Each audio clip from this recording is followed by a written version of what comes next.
Kahapon napag-usapan natin yung pong kahilingan po na isang kongresista, si Congresswoman Kimbo, no? Stella Kimbo. Stella Kimbo. At sabi niya, ang panukala niya, baka pwedeng wag munang magbigay ng PhilHealth contribution yung mga minimum wage earners, no? Aalamin natin okay. Tinatawagan lang po natin si Ginoong Ray Balenya, ang Acting Vice President for Corporate Affairs ng PhilHealth, para malaman natin. Malaki daw kasi ang reserve fund nila. Yan. No? Alamin natin kay Sir Ray, totoo ba na, gaano ba kalaki yung reserve fund? Ang diba? At kung yan sinasabi ay rito, reserve fund, 460 plus billion. No? At saan ba ginagamit kung naka-reserve ba yan? Tsaka kung may Bakit reserve kailang fund, reserved? kung may reserve fund, bakit nagkakaroon pa ng utang Yan. ang PhilHealth? Diba? Kasi Sa mga private hospitals Sa mga lalo private na. hospitals. Nasa linya na natin si Sir Ray Balenya. Sir Ray, magandang umaga. Si Joel Siweng. Kamusta Good ka? morning po. Magandang umaga, Sir Joel, Manueng, at syempre sa inyo pong mga taga-subaybay. Good morning po. Good morning. May tanong si Weng. At saka si Joel. Sir, may panukala kasi sa Kamara. Magkaroon daw ng parang moratorium. Yes, ma'am. Wag muna pagbayarin ng premium ang mga minimum wage earner para po matulungan sila magkaroon ng malaki-laking take-home pay. Kakayanin ba po ba yun ng PhilHealth kung sakaling ipatupad ito? Actually, Ma'am Weng, Sir Joel, pinag-aaralan na po natin yan. Napakagandang proposal at syempre lahat naman ng mga proposal na makakabuti sa mga kababayan natin, makakapagpagaang, why not, no? So, ang atin po, Sir Joel, Ma'am Weng, pag-aaralan natin mabuti at bukas tayo dyan. Makikipagtulungan tayo kay Congresswoman Kimbo at sa iba pa na may mga panawagan at may iba pang mga panukala para thoroughly ma-discuss po ito at makapag-arrive, no, sa mga solutions best solutions, no, para sa mga kababayan natin po. Na-quantify na ba, Sir Ray, kung magkano ang maaring mawala, no? Sa mga contributions na manggagaling sa mga minimum wage earners ko ito po'y matutuloy? So ngayon, ongoing po, no, na kino-compute natin yan, Sir Joel. Kasi syempre, minimum wage earners, so isang malaking subset yan, no, ng ating mga direct contributors. At alam natin, hindi lang naman yan, iba-iba yan, ano, Sir Joel. Iba yung minimum wage dito, iba naman sa ibang mga regions. So talagang tinitingnan na po yan, no, ng PhilHealth. At para ma-quantify natin, gaya ng tanong po ninyo, how much really will be, kumbaga, yung mga contributions na hindi marirealize, no? Kung matutuloy po itong panukala na ito. Pero may number kayo, Sir Ray, kung ilan ang minimum wage earners na miyembro po ng PhilHealth? Sa ngayon, Ma'am Weng, wala talaga, no? Kasi yung mga minimum wage earners ay sila'y nabibilang doon sa ating mga direct contributors, no? Oo. And ako personally, yung bulto siguro po nila ay nandito po sa private sector, no? So yung private sector kasi natin na mga empleyado sa mga pribadong kumpanya, sila ay sa kasalukuyan bumibilang ng mga 18.1 million yan, no? Pero lahat-lahat na yan, Ma'am Weng, no? Opo. So hindi pa natin na-determine how much, no, o yung percentage ng 18.1 million yung minimum wage earners. Kasalukuyan po yan na pinag-aaralan, Ma'am Weng. Pero safe to say na sila yung bulk o pinakamalaking sektor na pinagkukunan po ng contribution ng PhilHealth. That's possible, Ma'am Weng. Pwede, safe, pwedeng Oo. sabihin. Kasi sila yung matik ang para kang nagbubuwis dyan matik ang tanggal ng contribution, hindi ba? Pero uniform ba yan, Sir Ray? Ang mga members ba ng PhilHealth, uniform contribution sila? Wala bang tier yan? Halimbawa, kung minimum wage earner ka, ito lang ang contribution mo. Pagka medyo middle income earner ka, medyo mataas. Meron bang ganong computation ang PhilHealth? Sa ngayon, ang atin pong pinapatupad, Sir Joel, ay yung income floor and salary ceiling, no? So yung income floor kasi natin ayon sa nakaschedule ngayon sa Universal Healthcare Law for 2024 ay 10,000 pa rin naman, hindi naman yan nagbago. Ang nagbago lang po, in-adjust paakyat, no, yung salary o income ceiling to 100,000 pesos. So yan po ang ating basis ng computation ng contribution ng mga miyembro. So for those earning 10,000 pesos and below, yun na po, no, 500 pesos kada buwan yung kanila pong contribution sa PhilHealth. At we are talking here of minimum wage earners. So ibig sabihin, meron po silang mga employer, no? So sa case po nila, yung 500 na pinakamababa, na contribution, ihahatiin po yan sa kalahati pa, no? So lalabas 250 kada buwan. Yung pinag-uusapan natin na share, no, ng mga kababayan nating kumikita ng 10,000 pesos and below. Ang oo. Meron din ba mga employers na delinquent sa pagbabayad ng share nila sa PhilHealth? Meron po niyan, Ma'am Weng, no? Talaga? Very, Parang sa very SSS lang, unfortunate. di ba? Meron po niyan, Ma'am Weng. Marami kaming mga nababalitaan at marami rin tayong mga ina-actionan diyan, dinidisiplina natin at meron ding nakakasuhan, Ma'am Weng. Nagulat kami Ang laki pala ng reserve fund ng 400. PhilHealth. Nasabi ni Congresswoman Stella Kimbo, nasa 460 billion. Yes. Tama ba? Tama ba yung yung figures na 'yon, Sir Ray? Well, sa ngayon, I cannot confirm, Sir Joel. Pero ako, siyempre, talagang nagkaroon tayo ng accumulation ng mga funds, no, in the last couple of years. At ito naman, Sir Joel, Ma'am Weng, kapag ka talagang umandar na ng husto at naramdaman na ng mga miyembro natin yung mga enhancements na ginawa natin on our benefits. Remember, we started, no, enhancing our benefit packages last year, no? Opo. Kahit na nasuspend yan. At ngayong taon and in the next 2 years, ang dami po nating mga nasa linya na, no, na i-enhance. At nito nga lang February 14, kung nabalitaan ninyo, di ba, ay yung across the board increase 30% na aumento sa lahat ng case rate packages, pinatupad na po natin.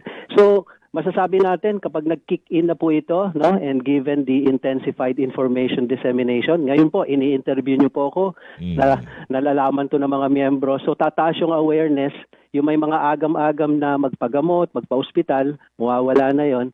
Makikita natin itong mga funds na ito ay mama-maximize natin in the next couple of years.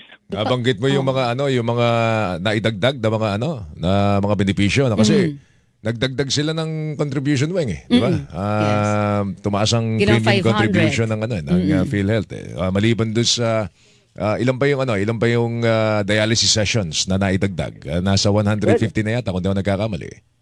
Yes, Sir Joel. Last year, dati yan, 90 sessions lang, no, kada taon yan.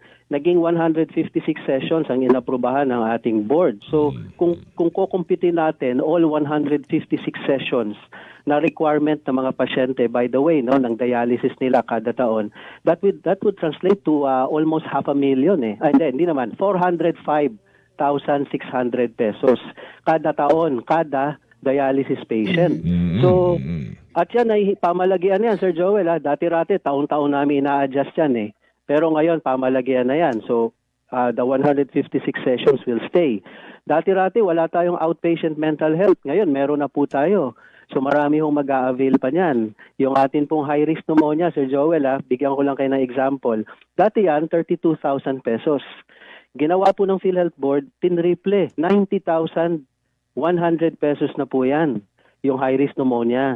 Yung atin namang stroke ay may dalawang klase yan, pero on average, yung dalawa, nag-increase by almost 200%, no, on average. So, malaki talaga yung nagiging aumento. So, kung mapapataas yung awareness ng mga kababayan natin na dati ayaw magpagamot, ngayon magpapagamot na po, sabihin natin, yung mga naipong pondo sa mga nakaraan, mama-maximize na po natin yan.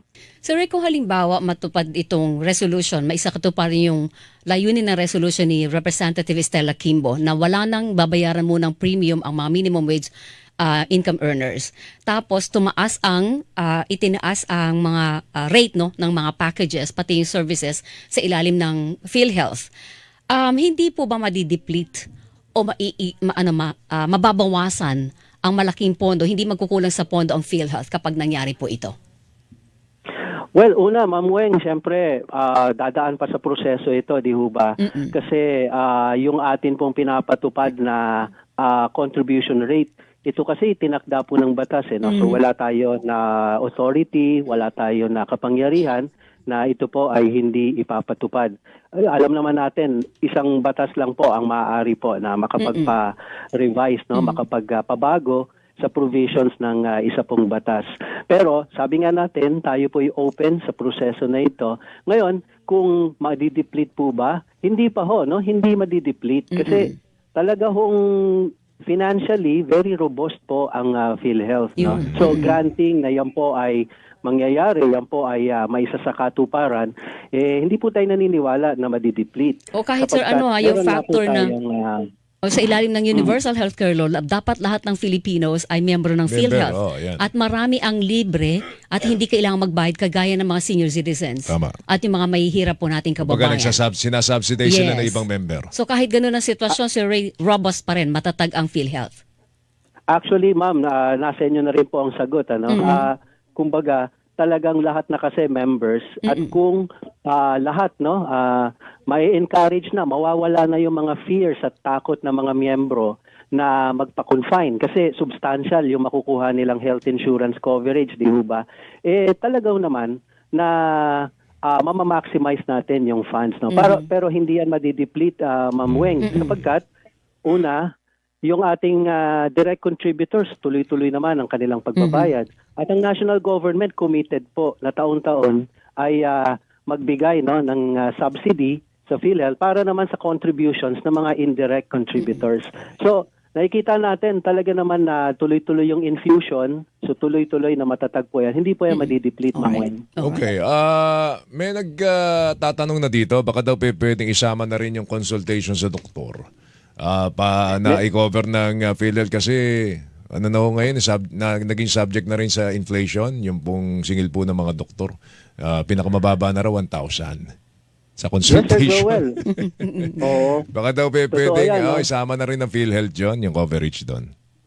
Sinama na natin yan, Sir Joel, sapagkat meron tayong konsultasyong sulit at tama o konsulta package wherein isa sa libreng serbisyo na matatanggap po nating lahat, consultation with a primary care provider.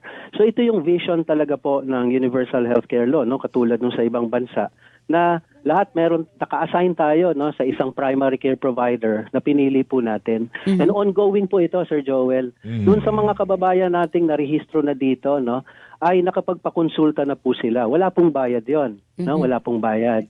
So, yung consultation essentially, yan po ay covered na natin under our primary care benefit package. Ang ating panawagan, Sir Joel, hanapin na natin yung consulta package provider na gusto natin, yung choice natin. At pag nakarehistro na tayo doon, i-avail na po natin to. Kasi hindi lang po ito consultation eh. So kung naka-assign na tayo sa kanila, Sir Joel, meron silang health screening and assessment na gagawin sa atin. So meron na silang history natin. Alam nila yung ating risk profile. So alam nila kung kailan, gaano kadalas kang bumalik sa kanila, para makonsulta. And second, may mga laboratorio po yan. Kung kailangan talaga ng pasyente, mag-laboratory, libre din po yan. Basta irerekomenda ng kanilang primary care provider. At yung may mga gamot, meron din. Yung mga diabetic at hypertensive, makakakuha po ng gamot dyan, libre. Ayun, oo. Kasi yung mga lifestyle disease, di ba? Ayun ang medyo problemado tayo. Yung dialysis. Tapos, meron akong kaibigan, Sir Ray, na angiogram. Tinanong ko sa kanya, magkano ba ang PhilHealth coverage mo? Ang sabi ho niya, 12,500 lang eh. Magkano sisingilin sa'yo ng doktor? Nasa 700,000 eh. Hindi ba pwedeng lakihan ng coverage doon sa mga ganong klase ng kaso, Sir Ray? Sir Joel, actually, ganito po yan, paliwanag natin. Ang PhilHealth nagsisikap na i-enhance, palawakin, pataasin yung atin pong coverage. Pero ang isang issue na dapat natin tingnan ay kung halimbawa walang regulation sa side halimbawa ng doctor's fees, walang regulation o standardization when it comes to hospital charges. Tingin ko magkakaroon talaga din tayo ng issue kasi sa bawat pagtaas na halimbawa ng package natin, minsan ang unintended effect niyan, nagkakaroon ng inflation naman doon sa kabilang side. So, isang malaking usapin pa ito, Sir Joel. But syempre, sa PhilHealth, nagsisikap po tayo, pataasin talaga yan. Halimbawa po, yung cesarean section, 19,000 yan. But with our 30% decrease, naging 24,000 mahigit na po yan. Ayun, Oo, ganyan po yan. 30%. Joyce, magpa-cesarean ka na. Covered ka ng ano. Ito yung katabi ko eh. Oh, katabi ko. So nahabol natin, no? 24,000 ang So, sasagutin ng PhilHealth sa iyo. Oo. Yan. Nahabol natin, no? Hinahabol kasi natin yung inflation, yung health inflation, no? Pero hindi tayo natatapos po diyan kasi transition lang po yung 30%, hindi tayo matatapos diyan. Kaya lang 'yon, Sir Joel. Dapat maintindihan natin dun sa supply side, there must be some form of a regulation siyempre, no? Kasi kung hindi, nagkakaroon ng natural din na pagtaas din ng kanilang singil, and therefore parang naiiwan lang din, no, yung package ng programa ng PhilHealth. Meron akong, alam ko meron ka pa sa SOS mamayang hapon. Regular si Sir Ray dyan every Thursday, hindi po ba sa SOS? Yes, ma'am. Alas Yes, 2 ma'am. ng hapon. So, na raw ng 10 years straight, naputol ang kanilang career, hindi na nakapagbayad ng PhilHealth. Nung gagamitin na nila yung PhilHealth, hindi na raw pwede kasi inactive na yung kanilang account. Ganun po ba yun? Napuputol talaga ang kanilang membership at hindi na nababaliwala yung hulog mo previous years dahil hindi ka na ulit nakapaghulog? Well, dati-rati, ganyan yung policy natin, no? Kahit na may mga nahulog ka sa nakaraan, pero nagkaroon ka ng gap.